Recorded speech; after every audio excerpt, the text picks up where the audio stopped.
जय जिनेंद्र। आज हम NCERT 12 DPI द्वारा जारी की गई नई प्रश्न बैंक की यूनिट 2 के पार्ट 2 को सॉल्व करेंगे।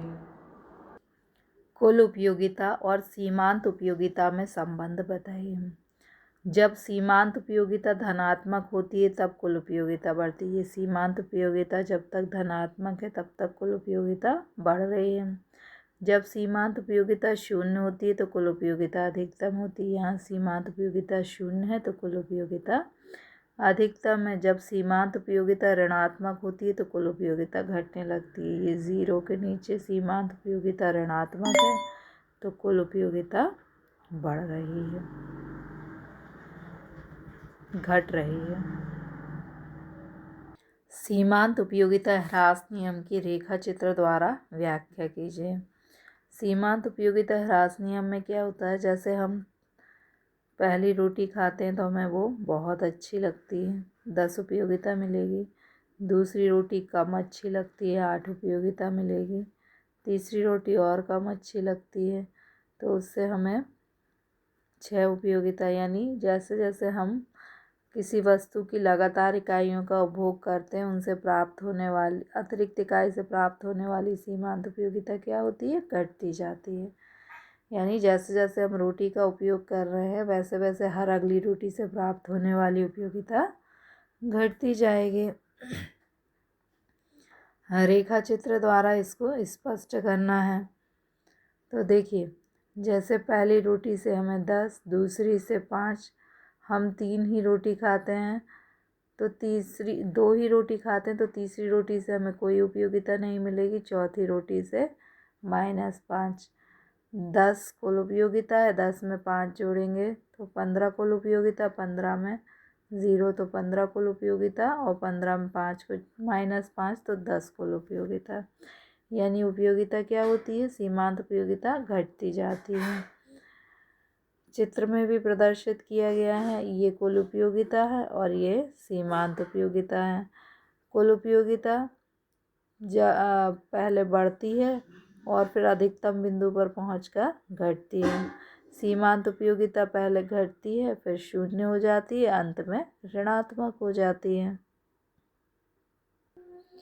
कौन सा कारण है जो उदासीनता वक्र को मूल बिंदु से ऊर्ध्वोत्तर बनाता है। ऊर्ध्वोत्तर का मतलब होता है ये मूल बिंदु है और उदासीनता वक्र ये यहाँ से ऊपर की ओर। क्यों? क्योंकि जैसे हम समोसा और कचौड़ी 2 वस्तुओं का उपभोग कर रहे हैं। हमारे पास 100 रुपये हैं, 10 रुपये का समोसा आता है, 10 की कचौड़ी। हम 5 समोसे और 5 कचौड़ी का उपभोग कर रहे हैं। यदि हम चाहते हैं कि हम समोसे के उपभोग को बढ़ाएं तो हमें क्या करना पड़ेगा, कचौड़ी के उपभोग को कम करना पड़ेगा, क्योंकि हमारे पास 100 रुपये हैं। अगर हम कचौड़ी के उपभोग को बढ़ाना चाहते हैं तो हमें समोसे के उपभोग को कम करना पड़ेगा। इसलिए उदासीनता वक्र मूल बिंदु से ऊर्ध्वोत्तर होता है, क्योंकि एक वस्तु की मात्रा में जब हम वृद्धि करते हैं तो दूसरी वस्तु की मात्रा में हमें कमी करनी पड़ती है। ऐसा क्यों करना पड़ता है, सीमांत प्रतिस्थापना के नियम के कारण।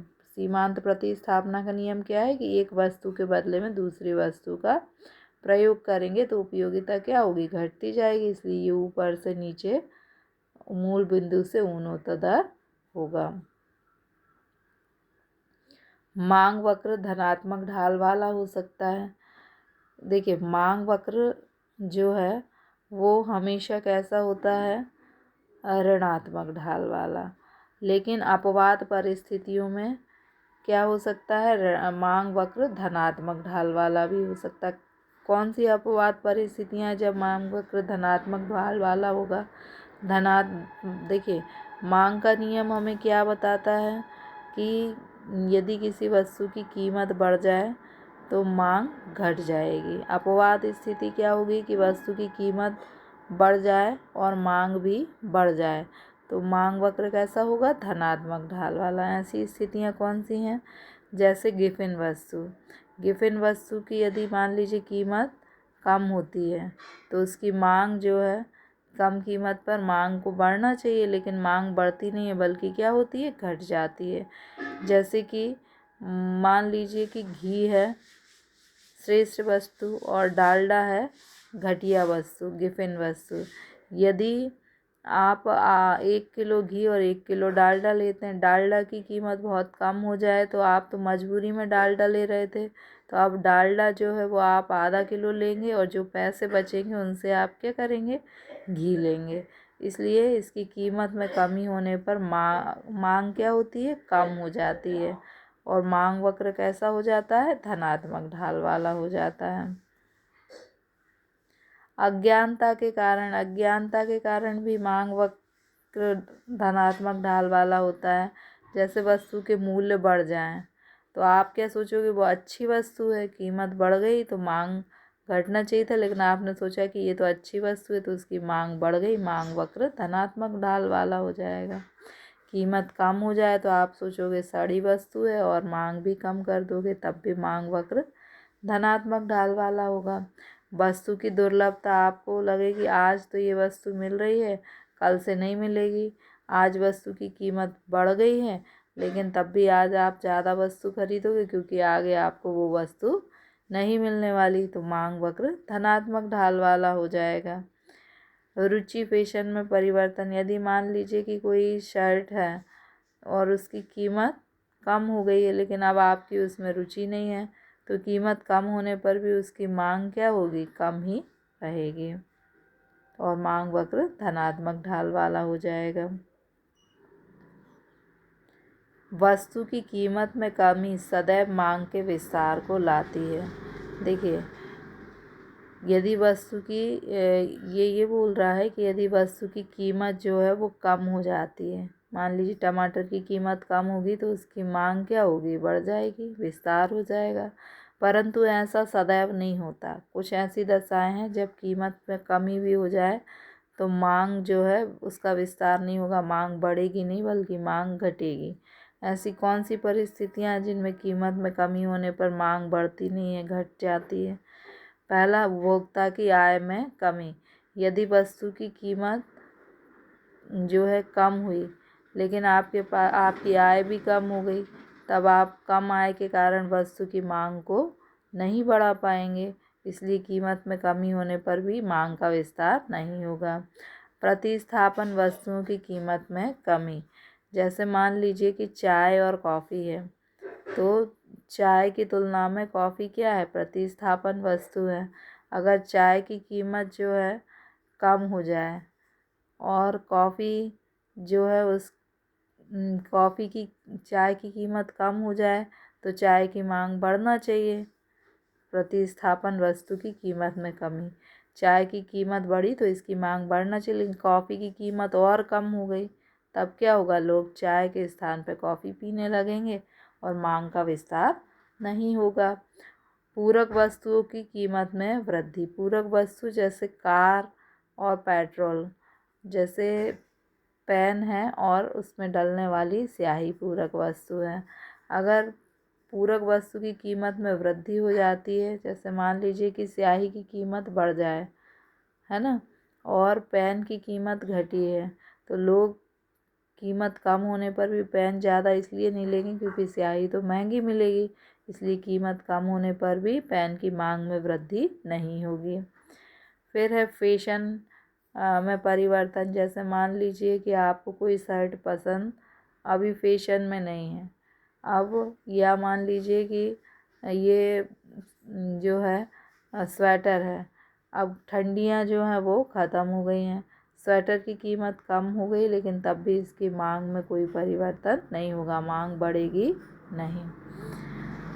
अब निकट भविष्य में कीमत कम होने की संभावना, आज जो है एक वस्तु है और इसकी कीमत आज कम हुई है तो मांग जो है इसकी बढ़ना चाहिए, लेकिन आपको पता चले कि भविष्य में कीमत और कम होगी तो आज मांग नहीं बढ़ेगी।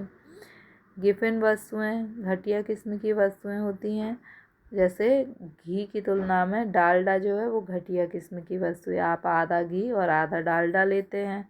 अब डालडा की कीमत कम हो जाए तो आप क्या करोगे, बचे हुए पैसों से घी खरीदोगे, यानी कीमत कम होने पर मांग नहीं बढ़ेगी, मांग का विस्तार नहीं होगा।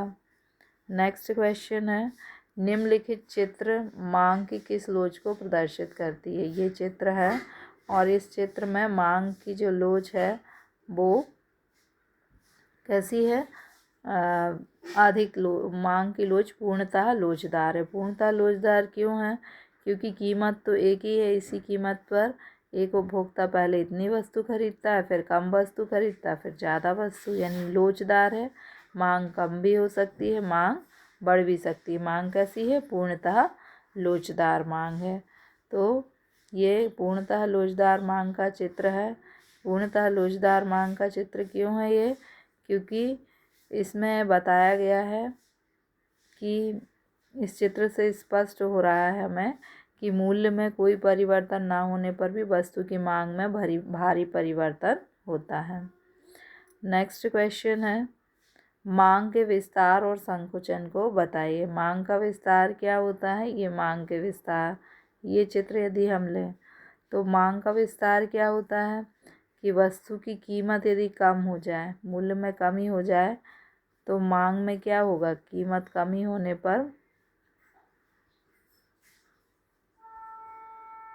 वस्तु की कीमत में कमी होने पर उसकी मांग क्या होती है? बढ़ जाती। टमाटर की कीमत कम हो जाए तो मांग बढ़ जाएगी, तो इसे हम क्या कहेंगे? मांग का विस्तार। जब मांग वक्र नीचे की ओर आता है तो उसे हम क्या कहते हैं? मांग का विस्तार। अगर टमाटर की कीमत जो है बढ़ जाए तो हम क्या करेंगे? कम टमाटर खरीदेंगे, मांग में कमी आएगी, तो मांग वक्र कहाँ जाएगा? ऊपर की ओर। तो विस्तार होने पर मांग वक्र नीचे की ओर आता है और संकुचन होने पर मांग वक्र ऊपर की ओर जाता है। मांग का नियम, मांग का नियम क्या बताता है कि यदि टमाटर की कीमत बढ़ जाए, मान लीजिए, मांग वक्र आपको यह बताता है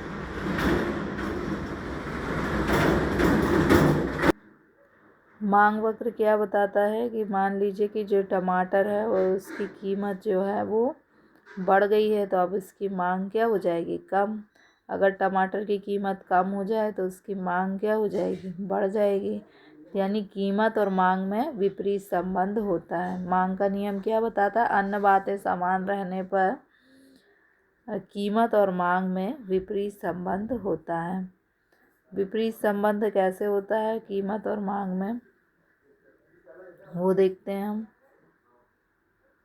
अब ये विपरीत संबंध तभी होगा जबकि अन्य बातें समान रहें, क्योंकि मांग के नियम में लिखा रहता है कि अन्य बातें समान रहने पर कीमत बढ़ने पर मांग घट जाती, कीमत घटने पर मांग बढ़ जाती। तो ये अन्य बातें समान रहने का क्या मतलब है?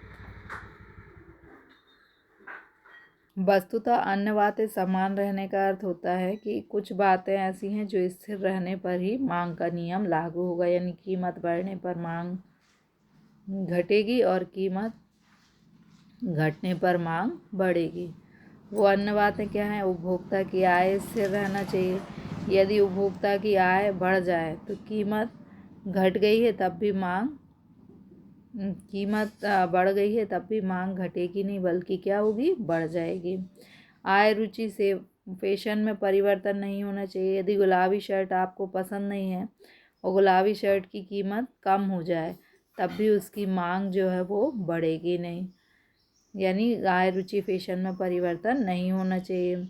कीमत स्थिर, वस्तु की कीमत भी स्थिर रहनी चाहिए। कोई स्थानापन्न वस्तु की खोज नहीं होना चाहिए। मान लीजिए कि आप चाय और कॉफ़ी दो चीज़ें पी सकते हैं। यदि चाय ही चाय मिले तब तो उसकी कीमत बढ़ेगी, तो मांग जो है उसकी घट जाएगी। लेकिन यदि चाय की जगह आप कॉफ़ी पी सकते हैं तो चाय की कीमत बढ़ने पर आप क्या करेंगे? कॉफ़ी पीने लगेंगे।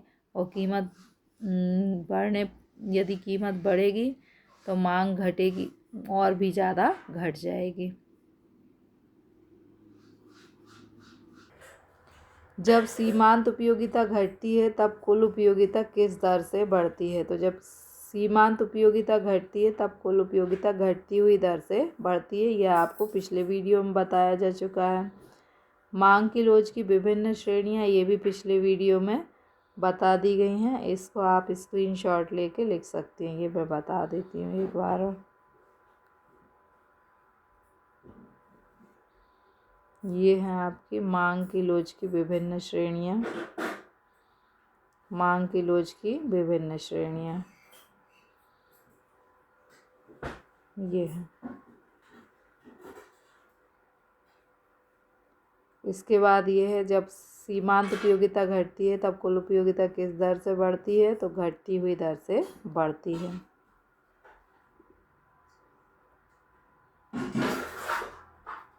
अब ये लास्ट क्वेश्चन है कि सामान्य वस्तु और निम्न स्तरीय वस्तु को उदाहरण सहित समझाइए। तो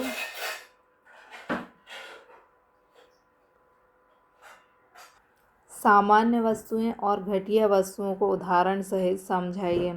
सामान्य वस्तुएं वे वस्तुएं होती हैं जिन पर मांग का नियम लागू होता है, अर्थात टमाटर है, कीमत बढ़ने पर मांग घट जाएगी, कीमत घटने पर मांग बढ़ जाएगी। टमाटर क्या है? सामान्य वस्तु, इस पर मांग का नियम लागू हो रहा। आय प्रभाव धनात्मक होता है कि आय बढ़ने पर मांग भी बढ़ जाती है। जैसे टमाटर, आपकी आय बढ़े तो आप ज़्यादा खरीदेंगे, गेहूँ ज़्यादा खरीदेंगे। घटिया वस्तुएं वे वस्तुएं होती हैं जिन पर मांग का नियम लागू नहीं होता, यानी इनकी कीमत बढ़ने पर मांग नहीं घटेगी। और आय प्रभाव ऋणात्मक होता है, यानी आय यदि बढ़ जाए तो इनकी मांग क्या होगी? घट जाएगी। जैसे डालडा, आय बढ़ने पर आप कम खरीदेंगे। Thank you.